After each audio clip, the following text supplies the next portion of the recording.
Good morning, good afternoon, good evening, whenever you're watching. Thank you for joining us. Today we're coming to you with another edition of our Fun Parent 5 series where we bring you 5 tips, tricks, or lists around a specific topic within a 5-minute period. Today's topic is going to be advanced dining reservations at Walt Disney World and 5 tricks that I use to ensure I get the dining reservations that I want when heading to the parks.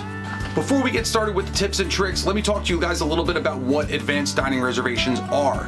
When traveling to Walt Disney World, you have your choice between quick service dining or table service dining.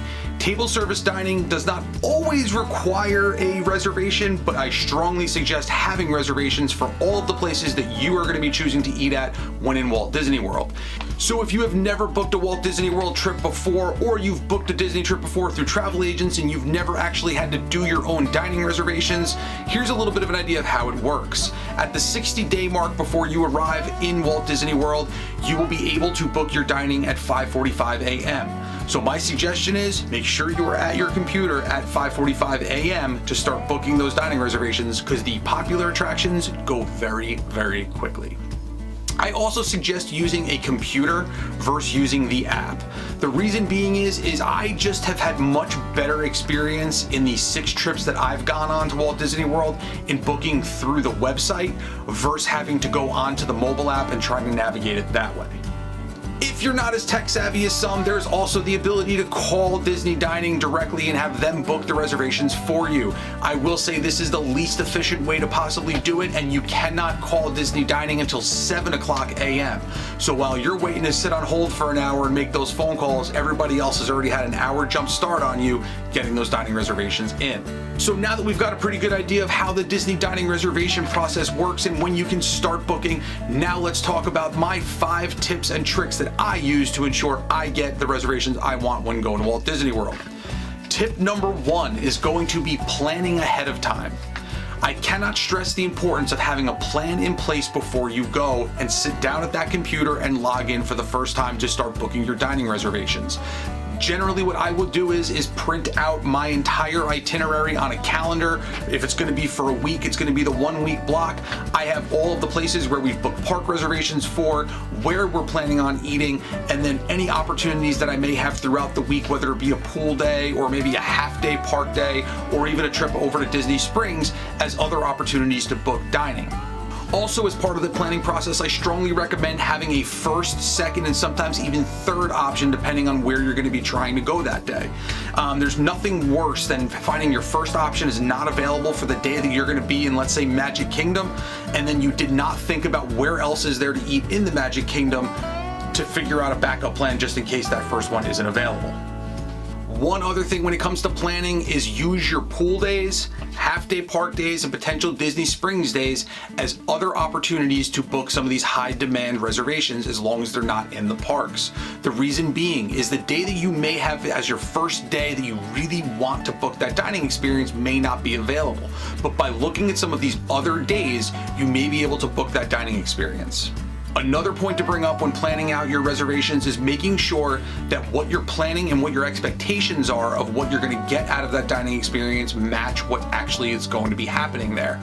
A good example of this is Topolino's Terrace. It is one of the most popular restaurants in all of Walt Disney World right now, and rightfully so. The food is phenomenal and the character interactions for breakfast is amazing. The catch here is Topolino's does not have characters at dinner. So when you go in, you may not be able to get breakfast and you think, well, I can just book dinner and it'll be the same experience. It's a completely different experience and your kids are going to be super bummed when you get there and find out there are no characters. So just make sure before you go through the trouble of booking a dining experience that it is exactly what you think it is. Disney does a great job of putting all of the details in each one of the restaurants for what's available for the different meal times, or if a mealtime is not available at all. And last but not least, when it comes to planning your reservations in advance before that 60-day mark is making sure that your park passes are in line with your dining reservations.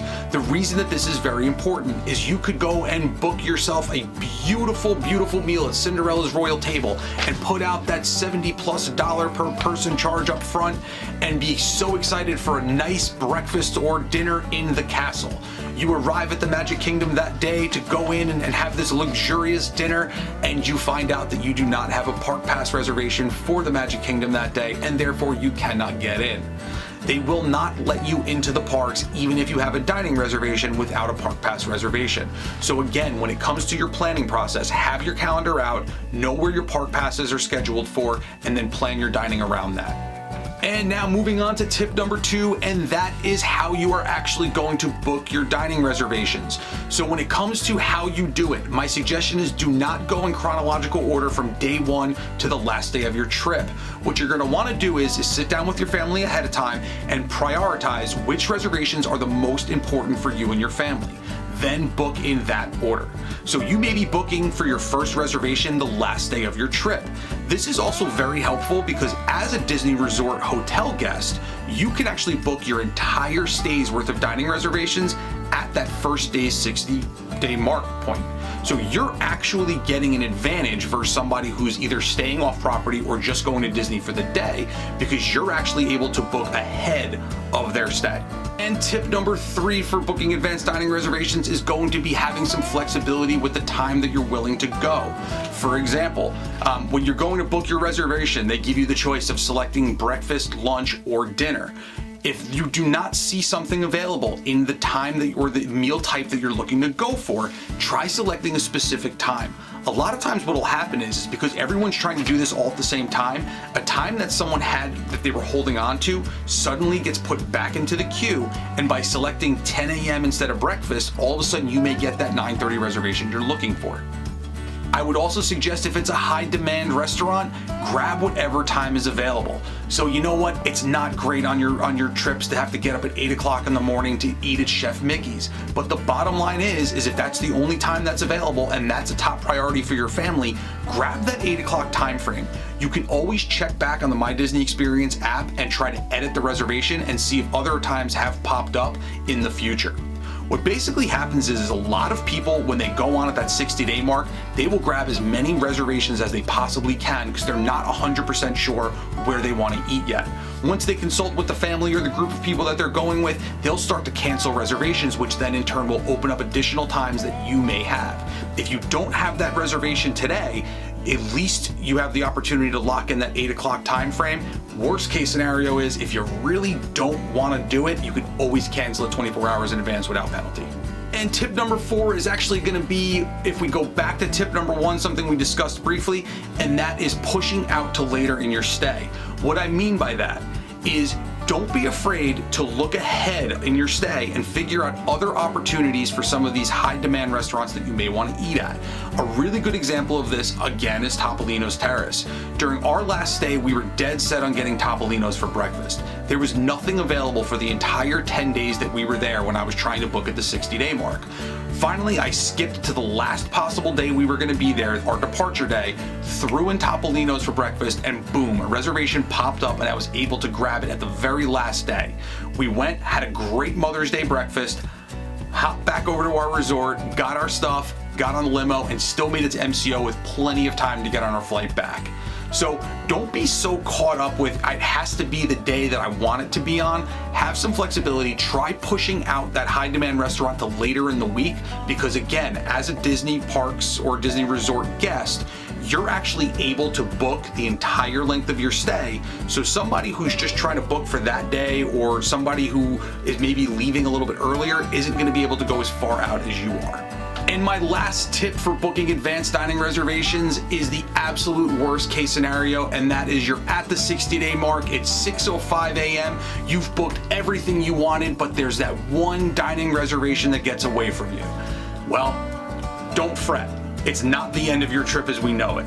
My suggestion is continuously check back. As I mentioned earlier with being flexible with the timing, people are booking these reservations in advance, they're hoarding them, and then they're canceling them. You may always have the opportunity to get that advanced dining reservation later on, even well into the 60-day mark. I would also strongly suggest checking with the front desk when you check into the hotel. Maybe they can contact someone and help you. Call guest services and see if there's anything that's opened up while you're even there in the parks. There's also some third-party services. I've never used them, so I'm not going to name any of them or speak on behalf of any of them, but I do know a few people who have used them in the past where you actually pay, and what they do is they keep an eye on the reservations for you. They'll shoot you a text message or an email and let you know, hey, a reservation just opened up for the restaurant that you're looking for, so that you can go on and they'll actually book it for you. Again, I don't have experience with this, so I'm not going to speak to whether or not it was good or not, but it's definitely something to look forward to or look into if you have not been able to lock in the reservations that you wanted using the other tips that I discussed with you today. Well, that's going to do it with my 5 tips or tricks to booking advanced dining reservations in Walt Disney World. I hope you guys got something out of this video. If you did, please give us a thumbs up. It helps us out more than you could possibly imagine. Also, if you haven't done so, try subscribing to the channel. We come out with new content every Friday at 3 p.m. and I'm sure there's something in there that you guys might like.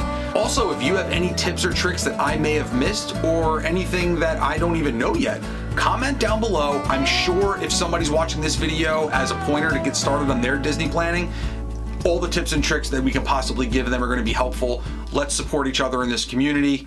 And with that being said, we're done, son. I hope we're bringing you content. Now I'm just rambling. It doesn't even... I just went on like a tirade for no reason. There was no reason I needed to do. I'm looking forward to bringing you more content. I'm doing it again. I just can't stop rambling.